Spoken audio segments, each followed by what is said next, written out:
The Hitchhiker's Guide to the Galaxy notes that Disaster Area, a plutonium rock band from the Gagrakaka mine zones, are generally held to not only be the loudest rock band in the galaxy, but in fact the loudest noise of any kind at all.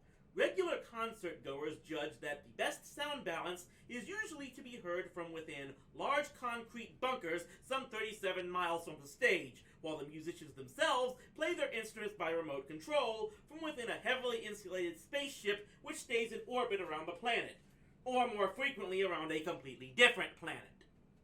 Their songs are on the whole very simple, and mostly follow the familiar theme of boy being meets girl being beneath a silvery moon, which then explodes for no adequately explored reason. Many worlds have now banned their act altogether, sometimes for artistic reasons, but most commonly because the band's public address system contravenes local strategic arms limitations treaties. This has not, however, stopped their earnings from pushing back the boundaries of pure hypermathematics, and their chief research accountant has recently been appointed professor of neo-mathematics at the University of Maxamegalon, in recognition of both his general and his special theories of disaster area tax returns, in which he proves that the whole fabric of the space-time continuum is not merely curved, it is in fact totally bent. Ford staggered back to the table where Zaphod, Arthur, and Trillian were sitting, waiting for the fun to begin. "Gotta have some food," said Ford. "Hi, Ford," said Zaphod. You speak to the big nose boy?" Ford waggled his head non-committally. "Hot Black? I sorta spoke to him, yeah." "What'd he say?" "Well, not a lot, really. He's, yeah? He's spending a year dead for tax reasons. I've gotta sit down." He sat down. The waiter approached. "Would you like to see the menu," he said, "or would you like to meet the dish of the day?" "Huh?" said Ford. "Huh?" said Arthur. "Huh?" said Trillian. "That's cool," said Zaphod. "We'll meet the meat." In a small room in one of the arms of the restaurant complex, a tall, thin, gangling figure pulled aside a curtain, and Oblivion looked him in the face. It was not a pretty face, perhaps because Oblivion had looked him in it so many times. It was too long for a start, the eyes too sunken and hooded, the cheeks too hollow. Let me start over again, my apologies. It was not a pretty face, perhaps because Oblivion had looked him in it so many times. It was too long for a start, the eyes too sunken and hooded, the cheeks too hollow, his lips were too thin and too long, and when they parted, his teeth looked too much like a recently polished bay window. The hands that held the curtain were long and thin too. They were also cold. If he didn't watch them like a hawk, they would crawl away of their own accord and do something unspeakable in a corner. He let the curtain drop, and the terrible light that had played on its features went off to play somewhere more healthy. He prowled around his small chamber like a mantis, contemplating an evening's praying, finally sitting on a rickety chair by a trestle table, where he leafed through a few sheets of jokes. A bell rang. He pushed the thin sheaf of papers... Sorry about that. He pushed the thin sheaf of papers aside and stood up. His hands brushed limply over some of the 1,000,000 rainbow-colored sequins with which his jacket was festooned, and he was gone through the door. In the restaurant, the lights dimmed, the band quickened its pace, a single spotlight stabbed down into the darkness of the stairway that led up to the center of the stage. Up the stairs bounded a tall, brilliantly colored figure. He burst onto the stage, tripped lightly up to the microphone, removed it from its stand with one swoop of his long thin hand, and stood for a moment bowing left and right to the audience, acknowledging their applause and displaying to them his bay window. He waved to his particular friends in the audience, even though there weren't any there, and waited for the applause to die down. He held up his hand and smiled a smile that stretched not merely from ear to ear, but seemed to extend some way beyond the mere confines of his face. "Thank you, ladies and gentlemen," he cried. "Thank you very much. Thank you so much." He eyed them with a twinkling eye. "Ladies and gentlemen," he said, "the universe as we know it has now been in existence for over 170,000 million billion years and will be ending in over a little half an hour. So welcome one and all to Millaway's, the restaurant at the end of the universe." With a gesture, he deftly conjured another round of spontaneous applause. With another gesture, he cut it. "I am your host for tonight," he said. "My name is Max Quarterleapen." Everyone knew this. His act was famous throughout the known galaxy, but he said it for the fresh applause it generated, which he acknowledged with a disclaiming smile and wave. "And I've just come straight from the very other end of time, where I've been hosting a show at the Big Bang Burger Bar, where I can tell you we had a very exciting evening, ladies and gentlemen, and I will be with you right through this historic occasion, the end of history itself." Another burst of applause died away quickly as the lights dimmed down further. On every table, candles ignited themselves spontaneously, eliciting a slight gasp from all the diners and wreathing them in 1,000 tiny, flickering lights and a million intimate shadows. A tremor of excitement thrilled through the darkened restaurant as the vast golden dome above them began to very slowly to dim, to darken, to fade. Max's voice was hushed as he continued.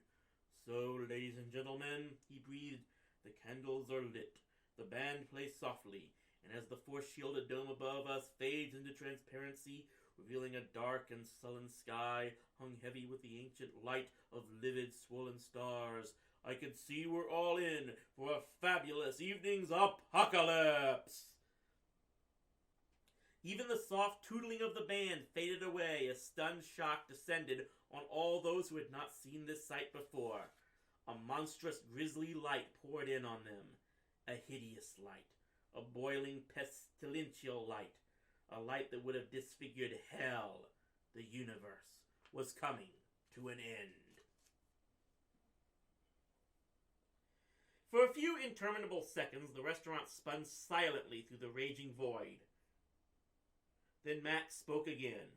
"For those of you who ever hoped to see the light at the end of the tunnel," he said, "this is it." The band struck up again.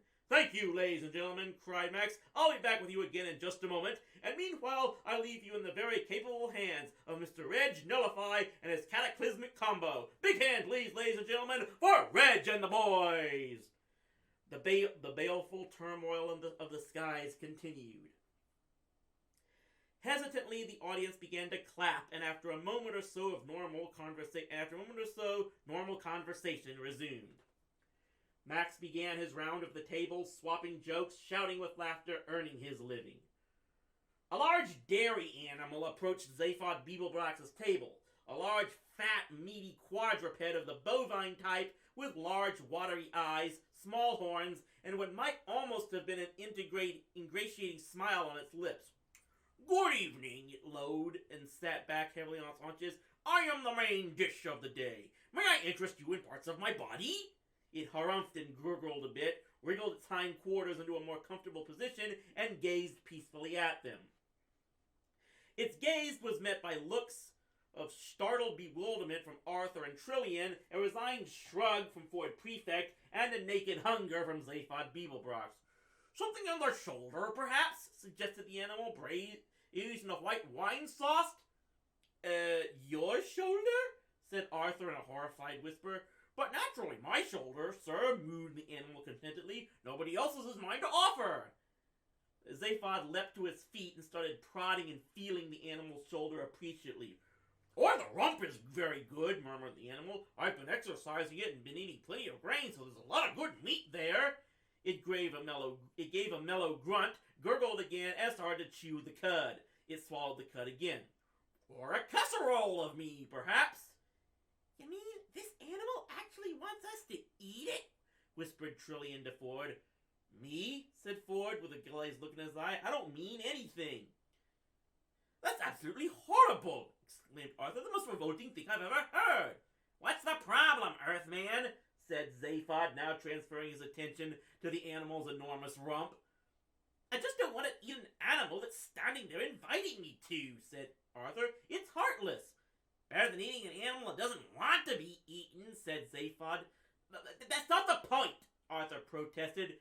Then he thought about it for a moment. All right, he said, maybe it is the point. I don't care. I'm not going to think about it right now. I'll just, The universe raged about him in its death throes. I think I'll just have a green salad, he muttered. May I urge you to consider my liver, said the animal. It must be very rich and tender by now. I've been force-feeding myself for months. A green salad, said Arthur emphatically. A green salad? Said the animal, rolling his eyes disapprovingly at Arthur. Are you going to tell me, said Arthur, that I shouldn't have a green salad? Well, said the animals, I know many vegetables that are very clear on that point, which is why it was eventually decided to cut through the whole tangled problem and breed an animal that actually wanted to be eaten and was capable of saying so very clearly and distinctly. And here I am. It managed a very slight bow. Glass of water, please, said Arthur. Look, said Zaphod, we want to eat. We don't want to make a meal of the issues. 4 rare steaks, please, and hurry. We haven't eaten in 576,000 million years. The animal staggered to its feet. It gave a mellow gurgle. A very wise choice, sir, if I may say so. Very good, it said. I'll just nip off and shoot myself. He turned and gave a friendly wink to Arthur. Don't worry, sir. I'll be very humane. It waddled unhurriedly off to the kitchen. A matter of minutes later, the waiter arrived with 4 huge steaming steaks. Zaphod and Ford wolfed straight into them without a second's hesitation. Trillian paused, then shrugged and started into hers. Arthur stared at his, feeling slightly ill. Hey, Earthman, said Zaphod with a malicious grin on the face that wasn't stuffing itself. What's eating you? And the band played on. All around the restaurant, people and things relaxed and chatted. The air was filled with talk of this and that, and with the mingled scents of exotic plants, extravagant foods, and insidious wines. For an infinite number of miles in every direction, the universal cataclysm was gathering to a stupefying climax. Glancing at his watch, Max returned to the stage with a flourish. And now, ladies and gentlemen, he beamed, is everyone having one last wonderful time? Yes, called out the sort of people who call out yes when comedians ask them if they're having a wonderful time. That's wonderful, said the enthused Max. Absolutely wonderful. And as the photon storms gather in the swirling crowds around us, preparing to tear apart the last of the red-hot suns, I know you're all going to settle back and enjoy with me what I know we will all find an immensely exciting and terminal experience. He paused. He caught the audience with a glittering eye. Believe me, ladies and gentlemen, he said, there is nothing penultimate about this one. He paused again. Tonight his timing was immaculate. Time after time he had done this show, night after night. Not that the word night had any meaning here at the extremity of time. All there was the endless repetition of the final moment, as the restaurant rocked slowly forward over the brink of time's farthest edge and back again. This night was good, though. The audience was writhing in the palm of his sickly hand. His voice dropped. They had to strain to hear him. This, he said, this really is the absolute end, the final chilling desolation in which the whole majestic sweep of creation becomes extinct. This, ladies and gentlemen, is the proverbial it. He dropped his voice still lower. In the stillness, a fly would have dared not clear its throat. After this, he said, there is nothing. Void, emptiness, oblivion, absolutely nothing. His eyes glittered again, or did they twinkle? Nothing, except, of course, for the desserts and a fine selection of Aldebaran liquors. The band gave him a music sting. He wished they wouldn't. He didn't need it, not an artist of his caliber. He could play the audience like his own musical instrument. They were laughing with relief. He followed on. And for once, he cried cheerily, you don't need to worry about having a hangover in the morning, because there won't be any more mornings! He beamed at his happy, laughing audience. He glanced up at the sky, going through the same death routine every night, but his glance was only for a fraction of a second. He trusted it to do its job, as one professional trusts another. And now, he said, strutting up the stage, at the risk of putting a damper on the wonderful sense of doom and futility here this evening, I would like to welcome a few parties. He pulled a card from his pocket. Do we have, he put up a hand to hold back the cheers, do we have a party here from the Zanzalaquasia Flammarion Bridge Club from beyond the Vortivoid of Quarvarn? Are they here? A rousing cheer came from the back, but he pretended not to hear. He peered around trying to find them. Are they here? He asked again to elect a louder cheer. He got it, as he always did. Ah, there they are! Welcome, last bids, lady! Well, last bids, ladies, and no cheating, remember. This is a very solemn moment. He lapped up the laughter. And do we have a party of minor deities from the halls of Asgard? Away to his right came a rumble of thunder. Lightning arced across the stage. A small group of hairy men with helmets sat looking very pleased with themselves and raised their glasses to him. Has-beens, he thought to himself. Careful with that hammer, sir, he said. They did their trick with the lightning again. Max gave them a very thin-lipped smile. And thirdly, he said, a party of young conservatives from Sirius B. Are they here? A party of smartly dressed young dogs stopped throwing rolls at each other and started throwing rolls at the stage. They yapped and barked unintelligibly. Yes, said Max. Well, this is all your fault. You realize that? And finally, said Max, quieting the audience down and putting on his solemn face, finally, I believe we have with us here tonight a party of believers, very devout believers, from the Church of the Second Coming of the great prophet Zarquan. There were about 20 of them, sitting right out on the edge of the floor, aesthetically dressed, sipping mineral water nervously, and staying apart from the festivities. They blinked resentfully as the spotlight was turned on them. There they are, said Max, sitting there patiently. He said he'd come again, and he said he's kept you waiting a long time, so let's hope he's hurrying, fellas, because he's only got 8 minutes left. The party of Zarquan's followers sat rigid, refusing to be buffeted by the waves of uncharitable laughter which swept over them. Max restrained his audience. No, but seriously, folks, seriously, though, no offense meant. No, I know we shouldn't make fun of deeply held beliefs, so I think a big hand, please, for the great prophet Zarquan. The audience clapped respectively, wherever he's gone to!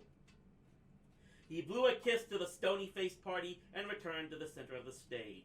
He grabbed a tall stool and sat on it. It's marvelous, though, he rattled on, to see so many of you here tonight. No, isn't it, though? Yes, absolutely marvelous. Because I know that so many of you come here time and time again, which I think is really wonderful, to come and watch this final end of everything, and then return home to your own eras, and raise families, strive for new and better societies, fight terrible wars for what you all know to be right.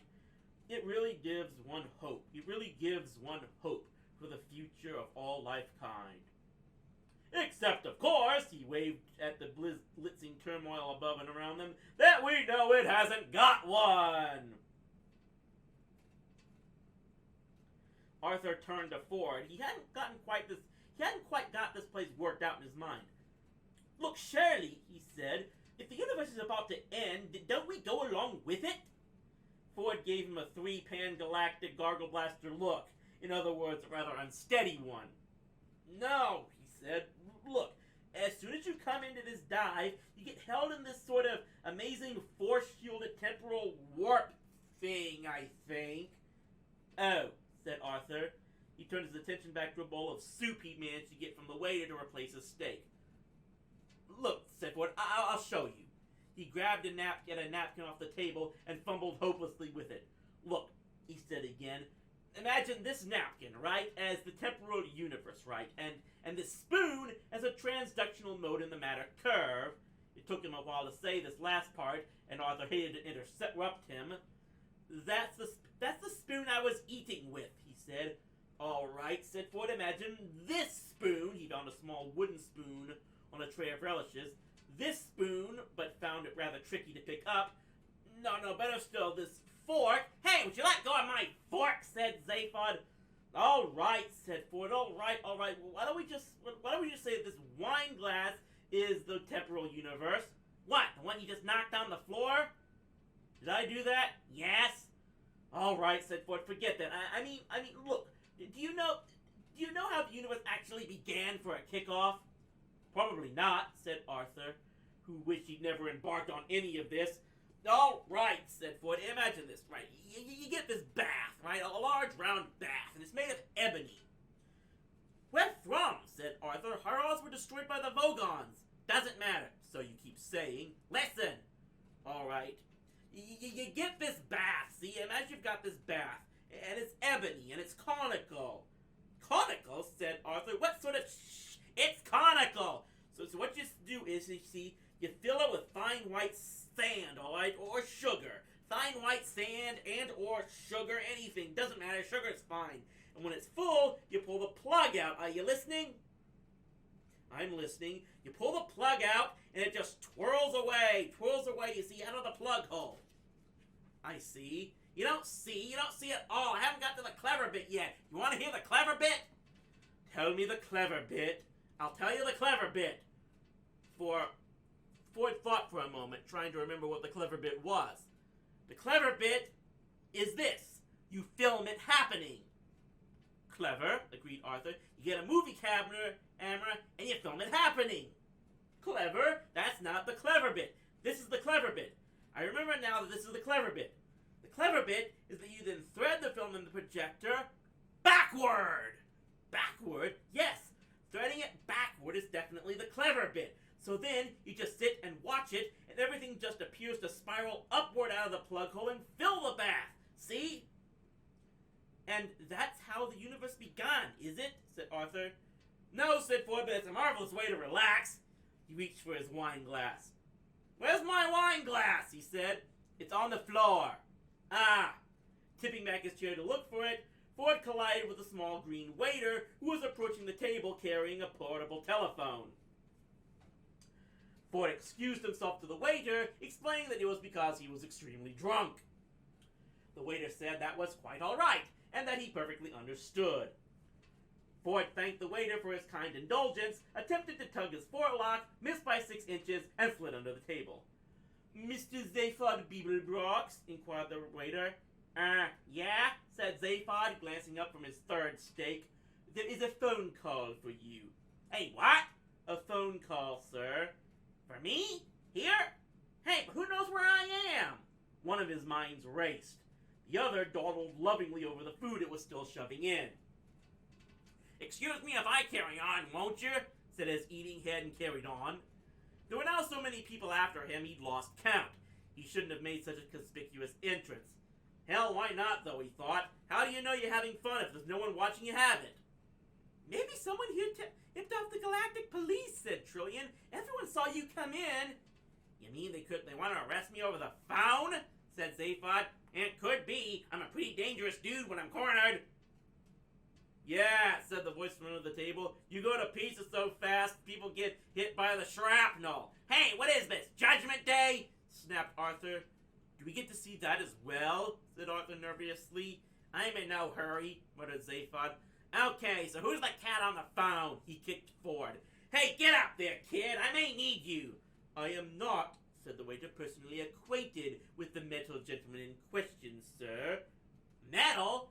Yes, sir. Did you say metal? Yes, sir. I said that I am not personally acquainted with the metal gentleman in question. Okay, carry on. But I am informed that he has been awaiting your return for a considerable number of millennia. It seems you left here somewhat precipitately. Left here? Said Zaphod. Are you being strange? We only just arrived here. Indeed, sir, persisted the waiter doggedly. But before you arrived here, sir, I understand that you left here. Zaphod tried this in one brain, then in the other. You're saying that before we arrived here, we left here. This is going to be a long night, thought the waiter. Precisely, sir, he said. Put your analyst on danger money, baby, advised Zaphod. No, wait a minute, said Ford, emerging above table level again. Where exactly is here? To be absolutely exact, sir, it is Frogstar World B. But we just left there, protested Zaphod. We left there and came to the restaurant at the end of the universe. Yes, sir, said the waiter, feeling that now he was running into the home stretch and running well. The one was constructed on the ruins of the other. Oh, said Arthur brightly, you mean we've traveled in time but not in space? Listen, you semi-evolved simian, cut in Zaphod. Go climb a tree, will ya? Arthur bristled. Go bang your heads together, Four Eyes, he advised Zaphod. No, the waiter said to Zaphod. Your monkey has got it right, sir. Arthur stuttered in fury and said nothing apposite, or indeed coherent. You jumped forward, I believe, 576,000 million years while staying in exactly the same place, said the waiter. He smiled. He had a wonderful feeling that he had finally won through against what had seemed to be insuperable odds. That's it, said Zaphod. I got it. I told the computer to send us to the nearest place to eat, and that's exactly what it did. Give or take 576,000 million years or whatever, we never moved. Neat! They all agreed that this was very neat. But who, said Zaphod, is the cat on the phone? Whatever happened to Marvin? Said Trillian. Zaphod clapped his hands to his head. The paranoid android! I left him moping about on Frogstar World B. When was this? Well, 576,000 million years ago, I suppose, had said Zaphod. Hey, hand me the wrap rod plate, Captain. The little waiter's eyebrows wandered about his forehead in confusion. I beg your pardon, sir? He said. The phone, waiter, said Zaphod, grabbing it off him. She! You guys are so hip, it's a wonder your bums don't fall off. Indeed, sir. Hey, Marvin, is that you? Said Zaphod into the phone. How you doing, kid? There was a long pause before a thin, low voice came up in the line. I think you ought to know I'm feeling very depressed, it said. Zaphod cupped his hand over the phone. It's Marvin! Hey, Marvin, he said into the phone again. We're having a great time. Food, wine, a little personal abuse, and the universe going boom. Where can we find ya? Again, the pause. You don't have to pretend to be interested in me, you know, said Marvin at last. I know perfectly well I'm only a menial robot. Okay, but where are you? Reverse primary thrust, Marvin, that's what they say to me. Open airlock number 3, Marvin. Marvin, can you pick up that piece of paper? Can I pick up that piece of paper? Here I am, brain the size of a planet, and they asked me to... Yeah, sympathized Zaphod. Hardly at all. But I'm quite used to being humiliated, droned Marvin. I can even go ahead and stick my head in a bucket of water if you like. Would you like me to go and stick my head in a bucket of water? I've got one ready. Wait a minute. Hey, Marvin, interrupted Zaphod, but it was too late. Sad little clunks and gurgles came up the line. What's he saying? Asked Trillian. Nothing, said Zaphod. He just phoned up to wash his head at us. There, said Marvin, going back on the line and bubbling a bit. I hope that gave satisfaction. Yeah, said Zaphod. Now will you please tell us where you are? I'm in the parking lot, said Marvin. The parking lot, said Zaphod. What are you doing there? Parking cars. What else does one do in a parking lot? Okay, hang in there. We'll be right down. In one movement, Zaphod leaped to his feet, threw down the phone, and wrote Hot Black Desiato on the bill. Come on, guys, he said. Marvin's in the parking lot. Let's get on down. What's he doing in the parking lot? Asked Arthur. Parking cars. What else, dum-dum? But what about the end of the universe? We missed the big moment. I've seen it. It's rubbish, said Zaphod. Nothing but a nab jib. A what? Opposite of a Big Bang. Come on, let's get zappy! Few of the other diners paid them any attention as they weaved their way through the restaurant to the exit. Their eyes were riveted on the horrors of the skies. An interesting effect to watch for, Max was telling him, is in the very upper left-hand quadrant of the sky, where if you look very carefully, you can see the star system Hastromil boiling away into the ultraviolet. Anyone here from Hastromil? There were one or two slightly hesitant cheers from somewhere in the back. Well, said Max, beaming cheerfully at them, it's too late to worry about whether you left the gas on now!